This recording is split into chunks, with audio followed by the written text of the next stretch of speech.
தமிழ் சினிமாவின் super star Rajinikanth 1981ஆம் ஆண்டு லதாவை காதலித்து திருமணம் செய்த அந்த தருணம் இன்று வரை ரசிகர்கள் மனதில் நிலைத்திருக்கிறது.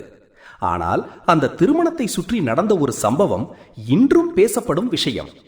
திருமணம் மிகவும் எளிமையாக யாருக்கும் தொந்தரவு இல்லாமல் நடைபெற வேண்டும் என்று நினைத்த ரஜினி ஒரு வித்தியாசமான முடிவெடுத்தார்.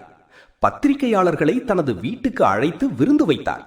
ஆனால் அதே நேரத்தில் ஒரு கண்டிஷன், திருமணத்திற்கு யாரும் வரக்கூடாது. இந்த வார்த்தை அங்கு இருந்த அனைவரையும் அதிர்ச்சியடைய வைத்தது. அப்போது ஒரு நிருபர் கேட்டார், திருமணத்தை புகைப்படம் எடுக்க வரலாமா? அதற்கு ரஜினி முன்பே எடுத்திருந்த புகைப்படங்களை கொடுத்து இதையே பயன்படுத்திக் கொள்ளுங்கள் என்றார். ஆனால் கேள்விகள் அங்கேயே நின்றுவிடவில்லை.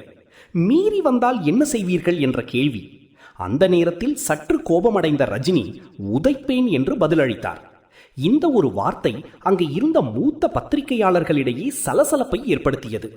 பின்னர் தனது வார்த்தைக்காக மன்னிப்பு கேட்டாலும் திருமணத்தை எளிமையாக நடத்த வேண்டும் என்ற தனது முடிவில் ரஜினி உறுதியாகவே இருந்தார்.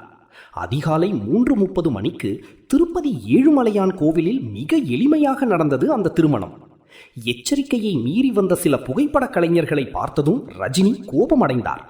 அந்த சூழ்நிலையில் உறவினர்கள் அவரை சமாதானப்படுத்தி அங்கிருந்து அழைத்துச் சென்றனர். ஒரு சாதாரண மனிதனாக வாழ விரும்பிய சூப்பர் ஸ்டாரின் அந்த ஒரு முடிவு இன்றும் ஒரு சுவாரஸ்யமான நினைவாகவே உள்ளது.